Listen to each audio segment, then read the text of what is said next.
My name is Edery. Welcome to mnglobal.org. And today we're going to talk about there's water on Mars and why it doesn't matter.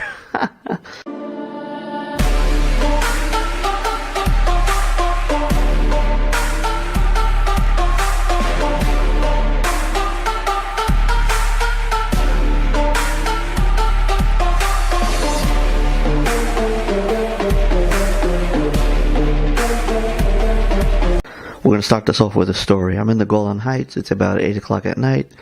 I'm finishing work and I bump into a good friend of mine. He says, "Oh, come through to my house. We're having like a gathering." And we're sitting around and we're talking about, trying to enlighten ourselves.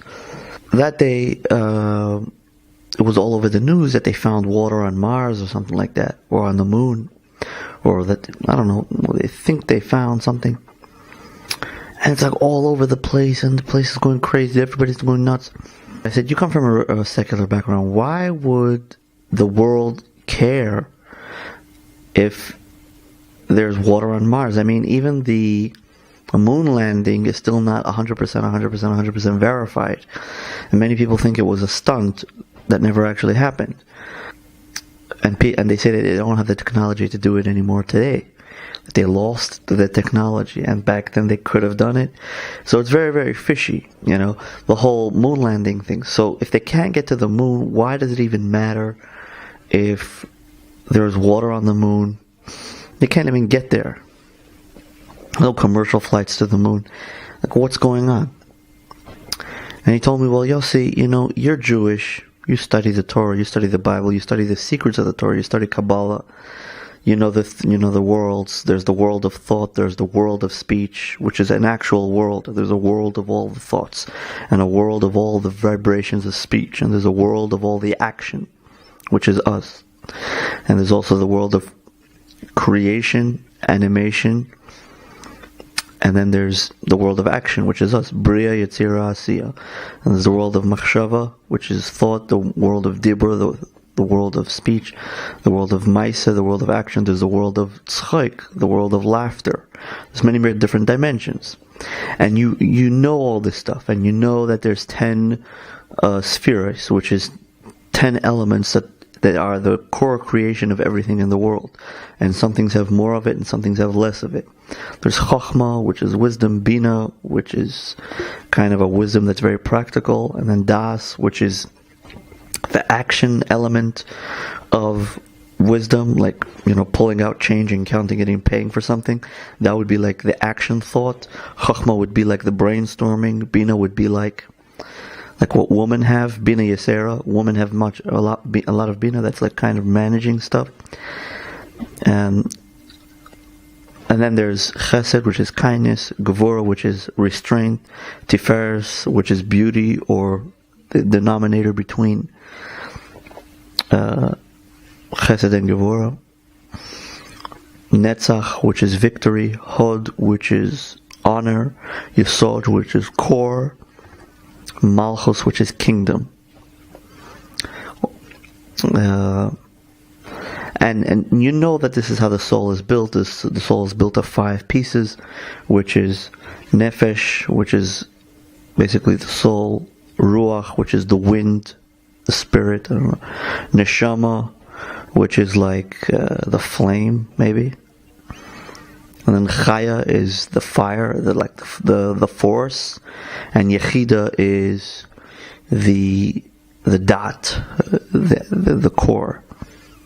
And like that, Hasidic philosophy, the Bible, this wisdom, is very, very deep, and only recently, in recent history, has the secrets of the Bible become open to the public. It used to be only a couple sages or a couple wise men in Judaism were able to learn it, and the average Jew only started to look into it when he was about 40 years old. Today you have children learning up from preschool the secrets of the Bible and the Kabbalistic makeup of the Torah. And I mean, there's a lot of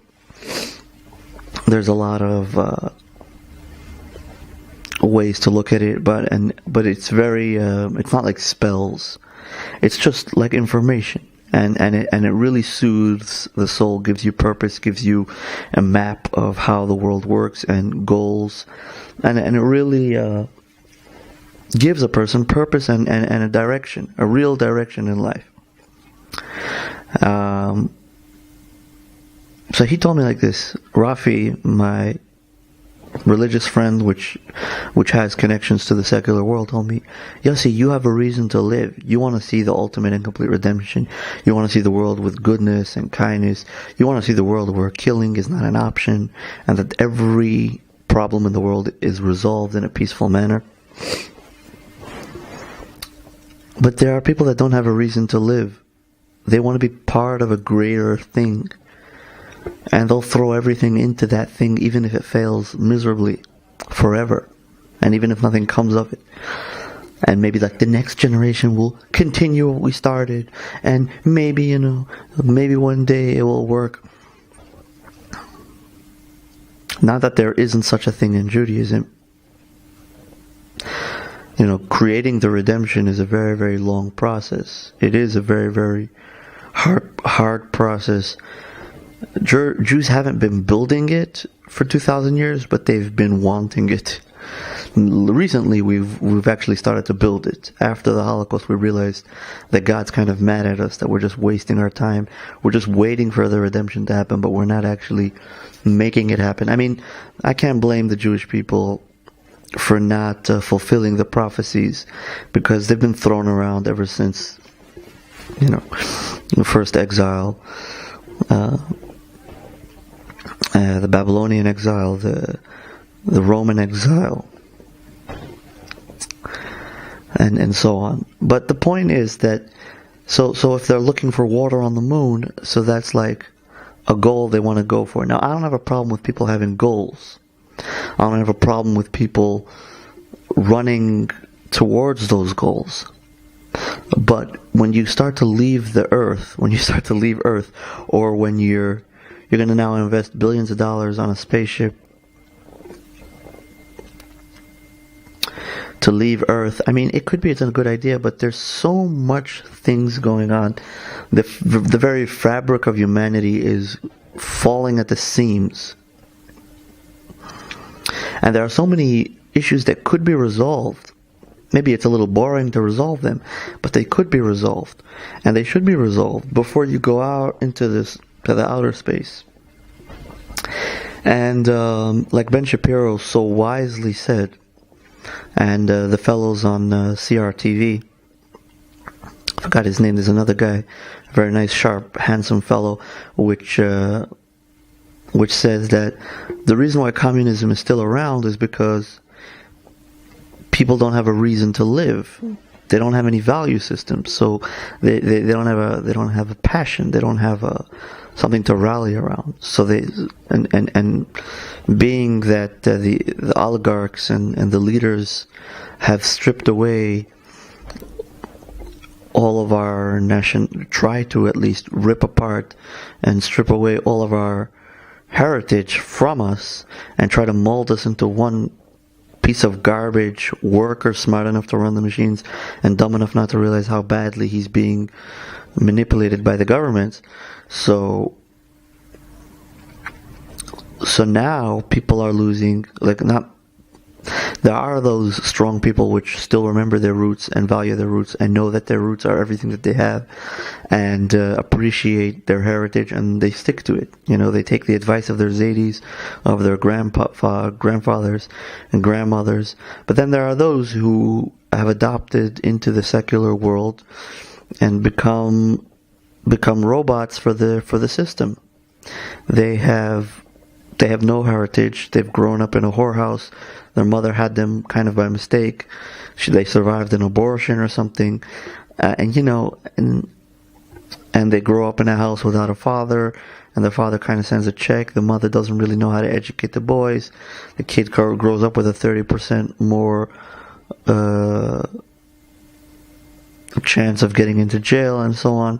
So and then the kid grows up and he doesn't know who he is, he doesn't know what he is, he barely knows his name, and he doesn't know, like, they start asking him about questions. He's like, no, I'm just a bastard. I'm a bastard in a messed up world, and then he's just walking around like that, and there's no one to guide him, and then he becomes just another digit in the system. He has nowhere to fall back on, and it's sad.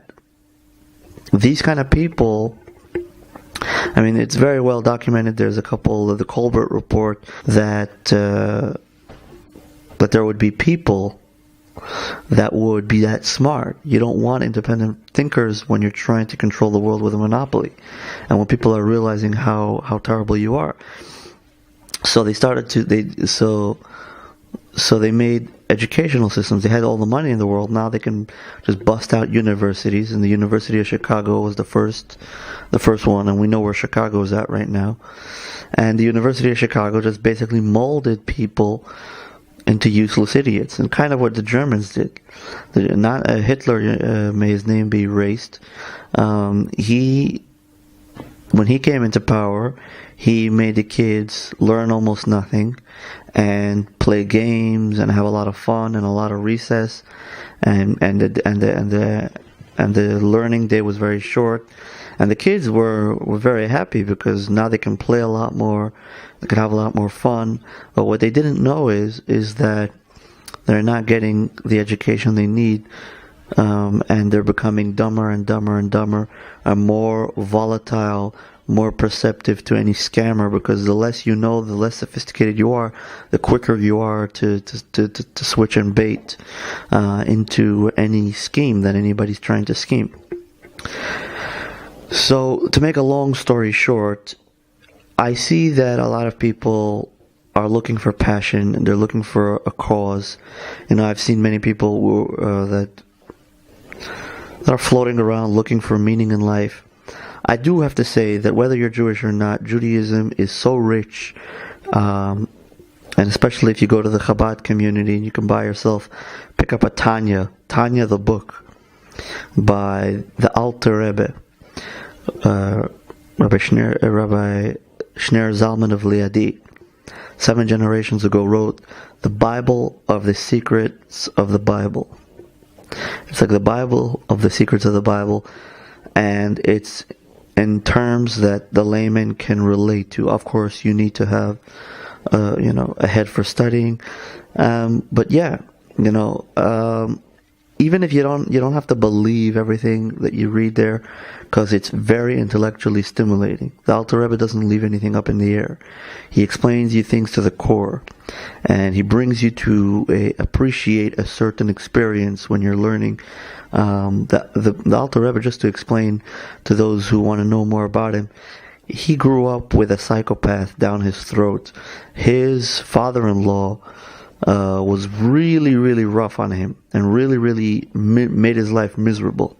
And the Alter Rebbe, being the genius he was, quickly realized that Judaism is exposed to manipulation by psychopaths and narcissists, which are going to use the religion against itself. They're going to use the religion in order to rally people up and manipulate them. Nothing to do with the will of God, nothing to do with the prophecies that need to be fulfilled in Judaism, nothing to do with the vision of Judaism, nothing to do with how God wants the world to be.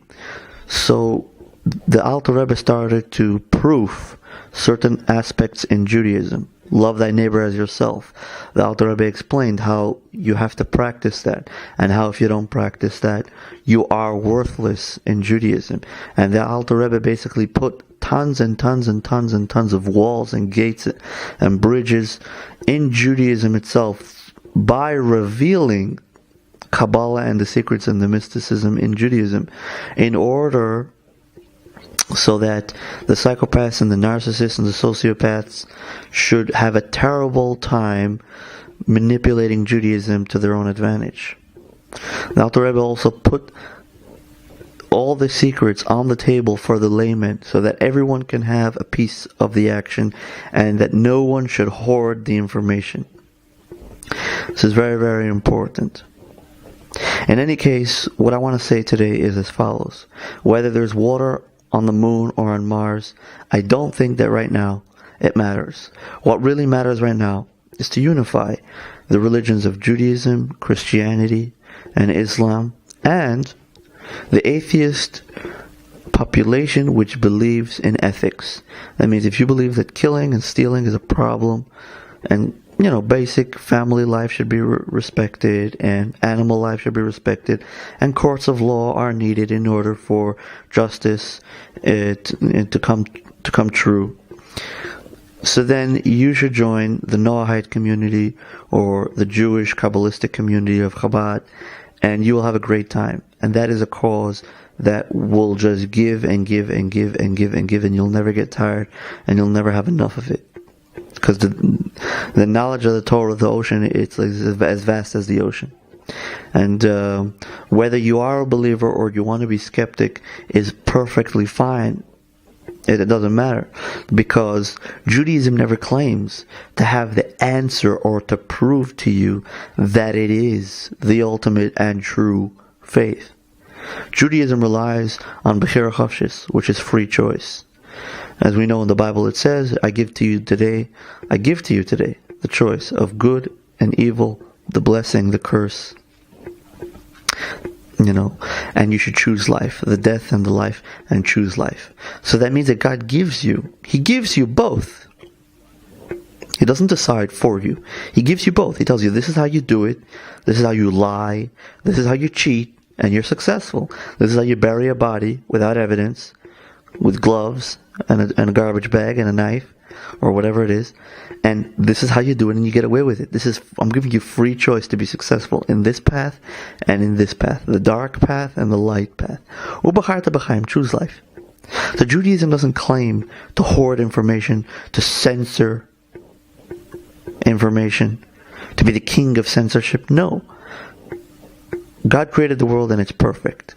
It's perfect because freedom is exactly what He intended. The difference between us and angels is angels don't have freedom. I mean, they have a tiny drop of freedom when they come down to this world in the form of a human body. But in general, angels do not have freedom. They are told to do what they want. And just to give you an idea, a parable that I use many times is, imagine you had a cable that came out of your foot, and you need to plug yourself in every night, and then when you wake up, you're fully charged. And someone came and he wanted to cut your cable with a scissor. Would you let him? No, you would kill him before he did that. Because by him cutting your cable, he would be cutting your life. He would be ending your life. So too an angel is so connected to God that he will not, he sees his source. He sees that God is his source. So it's very hard for him to rebel. If he knows that God's will is so and so, and he knows that God is his source, it's very hard for him to rebel. The reason God created this world is in order that we should have free choice. And in order for us to have free choice, because God wanted to be king, and he didn't want to be king of an animation. He didn't want to be a king of NPC, of a bunch of robots, like they're trolling the Democratic Party today. He wanted to be king of people with a free choice, a choice to choose him or to throw him in the dumps. That's why God, so to speak, had so much tolerance. And that's why God allows so much to happen in this world. Because the fundamental element, the last thing that will be erased from this world is free choice. The last thing. And that's why, so to speak, the Holocaust was allowed to happen, even though I'm not justifying it. And even though God will need to answer why the Holocaust happens on the day he reveals himself in the ultimate and complete redemption via our righteous King Moshiach.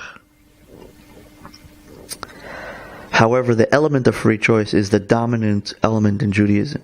And in order for there to be free choice, there has to be an even balance at all times.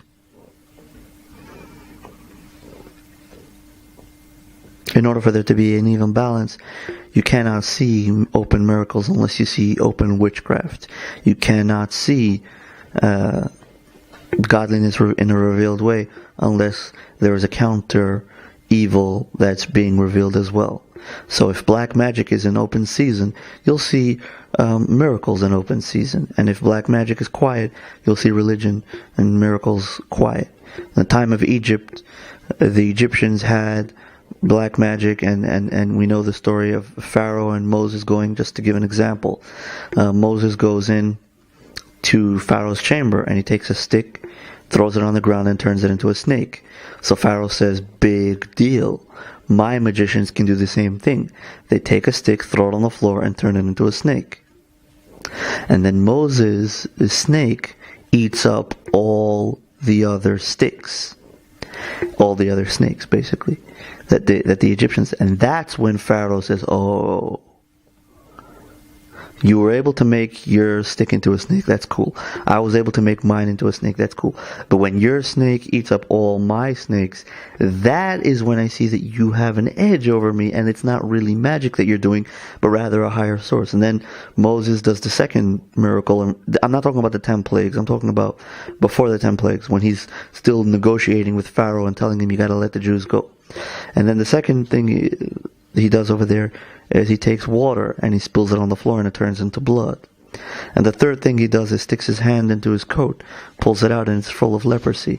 And he does it again, and his hand is clean. So these are the three things that Moses does in front of Pharaoh in order to show him the superiority of godliness in the world. And then of course we have the 10 plagues which followed: blood, frogs, lice, and so on.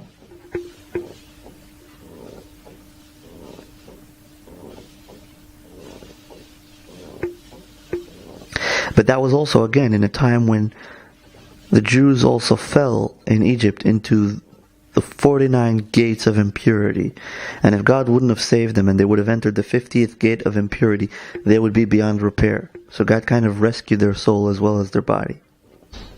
And even and because of that, and because they weren't yet shaken off completely, and because they were so knee deep in idolatry and witchcraft and all the terrible things that Egypt, the source of all misery and death till this very day, and even to go as far as, in the Torah it says that the Jews should never return to Egypt, and to go as far as that the Rebbe says, the Rebbe, the Lubavitch Rebbe, the prophet of our generation, says that the exile of Egypt really never ends until the Jews have the ultimate and complete redemption.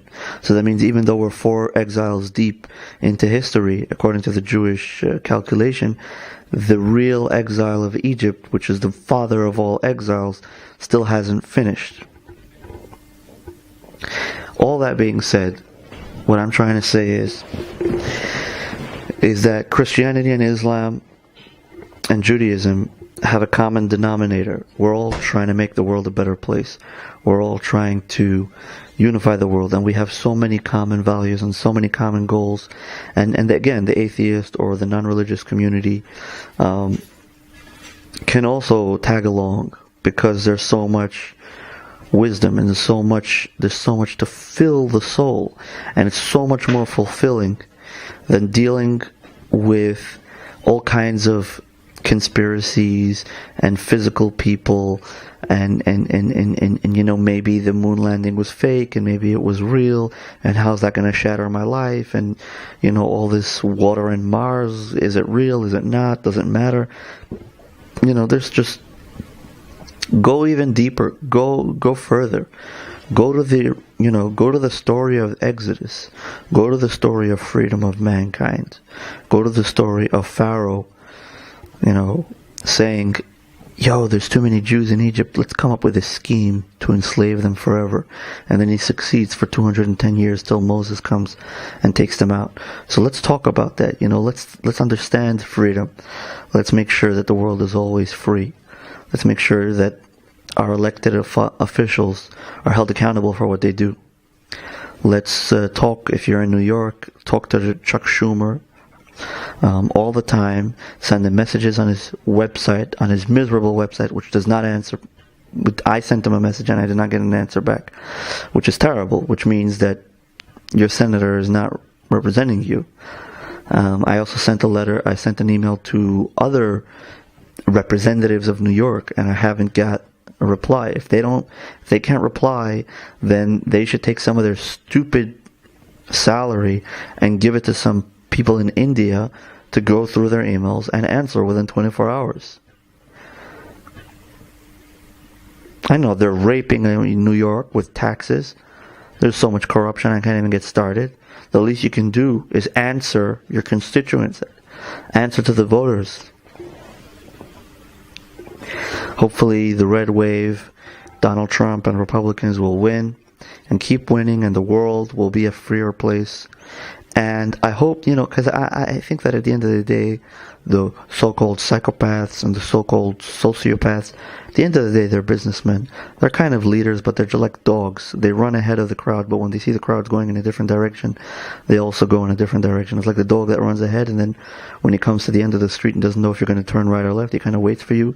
Then he sees you start to turn in one direction, so he knows, okay, you're going right, so then he'll go right. So I think that all these, basically, the New World Order agenda and all that stuff, I think it's going to be thrown in the garbage, because all the psychopaths and the sociopaths are going to kind of start to turn the boat according to what the will of the people is. And if the people want freedom, and that's the only thing they're going to vote for, and that's the only thing they're going to back, then they're going to start, and it's going to become more and more obvious that there's no games to be played. Then it's going to become more and more popular with time, and all this infighting, like banning Alex Jones and all this ridiculous garbage, which I think is just making, arguing just makes both sides stronger. That's all it does. So I hope all that's going to be behind us eventually. Now is kind of the emotional insurgence of freedom. Hopefully we'll get to the intellectual part real soon, and the high emotions will die down, and the intellectual concepts of freedom will kick in. If you want to be a follower, you can be a follower of freedom. You can be part of freedom. You have a bunch of people oppressing one person in order to think like them. Of course, it's important to work as a team, but when you're destroying the world and you're going to send your parents to get killed, and then don't. It's not. Working as a team is not enough of a goal in and of itself. You have to be fighting for a cause that's feasible, that's plausible, that could happen. It's not just something so far-fetched that it's just impossible. Just to give you an example, here at MN Global, Moshiach News Global, Messiah News Global, you can check on our website, mnglobal.org. All the way at the bottom, we have our 4-step plan of how we want to continue to fulfill Judaism. Me as a Jew, and we have doctors and United Nations people and all kinds of people. We have Christians and Muslims and atheists and all kinds of people part of our team. And I'm sure you've seen our articles, and I'm sure you've seen some of our videos. The point is, we are working to fulfill the prophecy of Judaism, and it's a very feasible plan. All we need to do is collect 72 rabbis, easier said than done, and give them the power in the Israeli government, in the Israeli justice system, to deal with the issues, the spiritual issues, and the issues of the religious community. There's no need for them to infringe on the Israeli secular law, and it shouldn't go against U.S. law, and it shouldn't apply to anyone that doesn't want to be under it. But for those religious Jews and for those Gentiles, righteous Gentiles, which want to be under the Noahide law and want to see their cases or their complaints or their justices done according to what the Bible says, of course, under the 71 rabbis, 72 together with the leader. So then, they'll have that option. If you want to get your case done according to the way the Bible does it, so then you can go to the Sanhedrin, to the 71 rabbis. So that has to be implemented in Israel, and they have to have power. They have to have the police to back them up if they want to pull something through. They need to have physical power, because if they don't have power, they'll be scared of the government. And if they're scared of the government, they won't be able to speak, because a rabbi won't want to say something that goes against the law and then have himself arrested the next day. Why did you say that this person owes him $500? That goes against the law. He's supposed to go to this and this and this and this and that. So the rabbis have to have full authority and expression, and they have to have the backing of the law enforcement, like the Jewish people had in Morocco, where the king appreciated the Jewish people. He gave them authority and power. He gave them the police force at their disposal. The rabbis had an extremely healthy relationship with the government, as well as in Turkey and many other places where the Muslims respected the Jewish people and understood their values. I do believe that the Muslim world today is extremely confused, and I do believe that the Christian world today is extremely misinterpreted. But I do believe that if you are a man of faith, you should stick to your faith, and that is 100% fine. I do believe that we all need to work together to enhance ethics and morals worldwide. There's no reason we shouldn't be advancing in technology, in science, and not suppressing technology. And all that will come when truth and justice emerge, when people take responsibility for what they say and what they do. And of course that will happen when there's no such a thing as a white lie. Everyone says the truth. You don't have to say the truth, but you can't lie. For example, somebody says, "Did you eat the cookies in the jar?" You don't have to say yes, but don't say no. Don't make up a story. So there's a whole new level of accountability of humanity, which will upgrade the way we coordinate ourselves. It's like we don't want to hear these stories about a cop which was like, I just came out of Navy SEALs. I'm all there hot as a fireball. I was taught how to kill people and shoot them up. So I'm a cop and I'm telling the guy, throw the gun down on the floor, but I'm dying for him to point it at me so that I can shoot him. I really want to kill him because that's what I've been taught for the last 10 years and I still haven't had a chance to do it. So this is what police are saying. Of course, if a person would put his mind to a little bit of meditation and a little bit of Kabbalistic theory, he would understand how the world works. He would understand that killing a man is like killing a universe. And he wouldn't want someone to die. And of course, there would be a whole different outlook. And hopefully we'll come to a time when we won't need police, we will only need judges and advisors, which is the prophecy coming true. And of course, if we have the Sanhedrin, which is the judges, we have to have the advisory board, which is going to be anyone that can connect and support the Sanhedrin and the local communities of the world, which the Sanhedrin have to have vast knowledge of every single kind of religion and society. They also have to be able to speak 70 languages, and they have to basically be able to coordinate with the world, because the Jewish people are the mind of the world. They say that the Asians have a very high IQ and the Jews have an extremely high IQ, which make them the mind, the head of the world. Now they're not supposed to have the IDF. The IDF is kind of a kind of reaction to us being killed so often. But I think that if we put it's good that there's the IDF, but I think that our main goal is to establish a kingdom in Israel, similar to the Vatican, but not as corrupt as the Vatican. Not, little boys and all that stuff. No. 40% of the people in Rome are believed to have issues with children or gays and stuff like that, and messed up things. There's millions and billions of dollars being shelled out to cover up pedophilia and all kinds of stuff, which is sad. But a Jewish kingdom must be established in Israel, not in order to take over the world, just in order to be a beacon of light, to be a light unto the nations, to fulfill what we were supposed to do before the Holocaust. To fulfill what we were supposed to do, what we are supposed to do. And now with technology, it's so easy to do that. And this is all going to come true if we fulfill the prophecies of the redemption. Peace out. Yechi HaMelech, long live the King Messiah. See you later.